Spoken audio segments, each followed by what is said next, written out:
جناب رسول اللہ صلی اللہ علیہ وسلم غار حرا میں معمول کے مطابق عبادت فرما رہے تھے، اور آپ کی خدمت میں ایک عجیب الخلقت غیبی مخلوق متشکل ہو کر حسین جسد کے ساتھ وہ نمودار ہوا، اور اس نے آپ سے کہا کہ اقرا، پڑھیے۔ آپ نے فرمایا ما انا بقارئ، میں وہ نہیں جو پڑھ سکے۔ اس نے پھر کہا کہ اقرا، اور اب کے سینے سے ملایا اور فرمایا اقرا۔ 3 دفعہ آپ کو سینے سے ملایا اور بیچا، اور جب اس نے کہا کہ اقرا بسم ربک الذی خلق، خلق الانسان من علق، اقرا وربک الاکرم الذی علم بالقلم علم الانسان ما لم یعلم، تو آپ گویا ہو گئے، زبان مبارک پر یہ آیت جاری ہو گئی۔ آپ کا یہ فرمانا کہ ما انا بقارئ، میں وہ نہیں جو پڑھ سکے، یہ درست ہے، آپ نے کسی سے باقاعدہ پڑھا نہیں ہے، اور انبیاء کے دامن پر کسی کے تلمس کا دبا نہیں ہوتا، وہ تلامیذ الرحمن ہوتے ہیں۔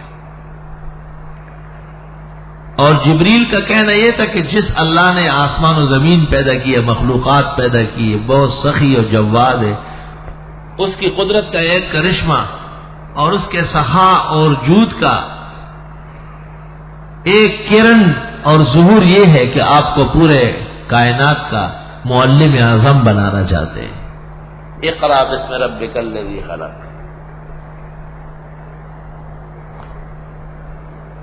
اللہ، چونکہ آپ کو پہلی وحی پہ کہا کہ اقرا، پڑھیے، تو آج 1500 سال گزرنے کے بعد بھی ہم پڑھنے میں لگے ہوئے، اور یہ شرف ہے، بہت بڑا فضل ہے کہ اللہ نے ہمیں نبوت کے ساتھ جوڑا ہے، اور ایسا زبردست پڑھایا اقرا کہ وہ قرات ختم ہی نہیں ہو رہی، قیامت آ جائے گی، دنیا ختم ہو جائے گی، اب وہ جاری ساری رہے گا۔ ظاہر ہے جنت کے اندر بھی قرآن کے پڑھنے والے کو کہا جائے گا کہ اقرا ورتقی، پڑھ اور چڑھتا جا، کما کنت تقرؤھا وترتلھا فی الدنیا۔ زبردست سبق تھا اقرا کا۔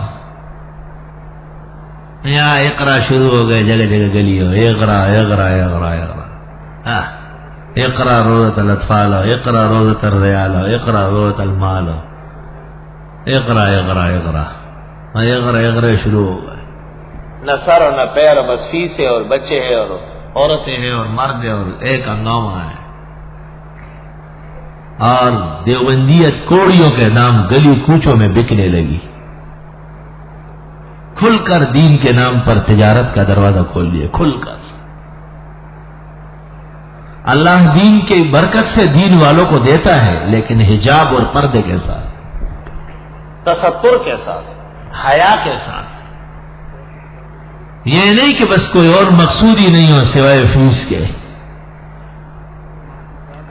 بعض ساتھی ہمارے کہتے ہیں کہ نہیں کچھ فائدہ ہو رہا ہے، ہوتا ہو، ظاہر بات ہے، اہل خیر کا شروع کیا ہوا کام ہے، اس میں خیر تو رہتی ہے، لیکن افسوس یہ ہے کہ دین کے نام پر سوداگری چل پڑی ہے۔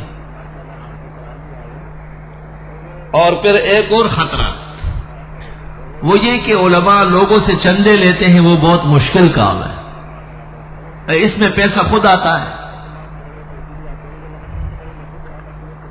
تو ایک تو عوام سے جو رابطہ ہے وہ ٹوٹ جائے گا، عوام کی عادت نہیں رہے گی، دین کا تعاون کر دے گی۔ دوسرا، مسافر طلباء کی جگہ ختم ہو جائے گی، ہر محتمم یہ کوشش کرے گا کہ میں 8-10 لاکھ مہینے کی کہاں سے لاؤں، اغرا اغرا ڈال دو، اس میں 1400-1500 بچے پڑھیں گے، 5-6 لاکھ مہینے کے ویسے ہی آئے گا، 1.5 لاکھ قاریوں میں بانٹو ملازمین میں، اور باقی سب بچت ہو گئے۔ التجار هم الفجار۔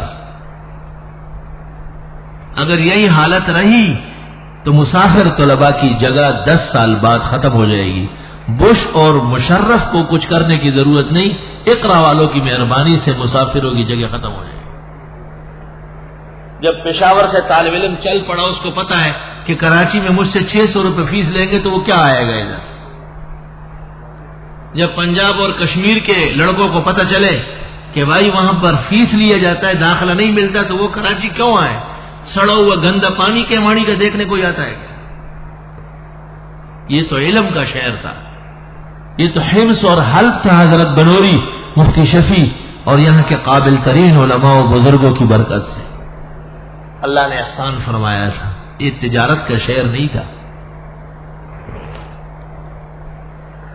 بعض لوگ مجھے کہتے ہیں کہ آپ سے شاگردوں نے پڑھا ہے، انہوں نے اقرا کھولے، تو میں کہتا ہوں کہ میں کروں کیا؟ تم کو قرآن آتا ہی نہیں سرے سے. قرآن کا دوسرا رکوع ہے، بقرہ ہے، وَمِنَ النَّاسِ مَن يَقُولُ آمَنَّا بِاللَّهِ وَبِالْيَوْمِ الْآخِرِ وَمَا هُمْ بِمُؤْمِنِينَ وَمَا هُمْ بِمُؤْمِنِينَ. وہ یہ کس کام کے لیے؟ یہ قصہ سنا رہا ہے، یہ بتانے کے لیے کہ ایسے لوگ بھی آئیں گے جو آپ سے پڑھیں گے، وَمَا هُمْ آپ کے ہوں گے ہی نہیں، آپ کے نہیں ہوں گے. تو میں ان سے کہتا ہوں کہ آپ نے قرآن شریف پڑھا ہی نہیں مجھ سے. پتہ نہیں جب میں تفسیر پڑھاتا ہوں ممکن ہے آپ کہیں آرام کر رہا ہے. آپ قرآن پڑھ چکے ہوتے تو یہ شکوی نہ کرتے. اتنے بڑے پیغمبر جن کی نبوت پر انبیاء فخر کرتے تھے، ان پر نازل شدہ کتاب میں اللہ فرماتے کہ یہ لوگ ساتھ نہیں ہیں، ایسے ہی بیٹھے ہوئے ہیں، اور آپ 15ویں صدی کے گناہگار سے پوچھتے ہیں. شرم تم کو مگر نہیں آتی.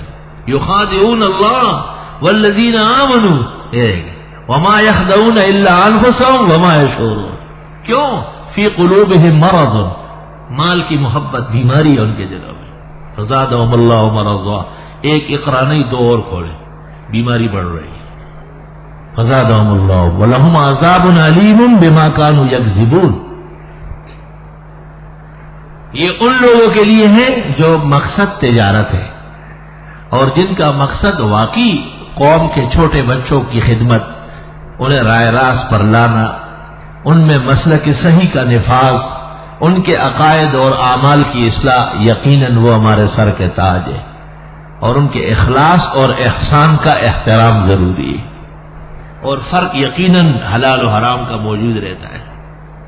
جناب رسول اللہ صلی اللہ علیہ وسلم غار حرا میں معمول کے مطابق عبادت فرما رہے تھے، اور آپ کی خدمت میں ایک عجیب الخلقت غیبی مخلوق متشکل ہو کر حسین جسد کے ساتھ وہ نمودار ہوا، اور اس نے آپ سے کہا کہ اقرا، پڑھیے. آپ نے فرمایا ما انا بقارئ، میں وہ نہیں جو پڑھ سکے.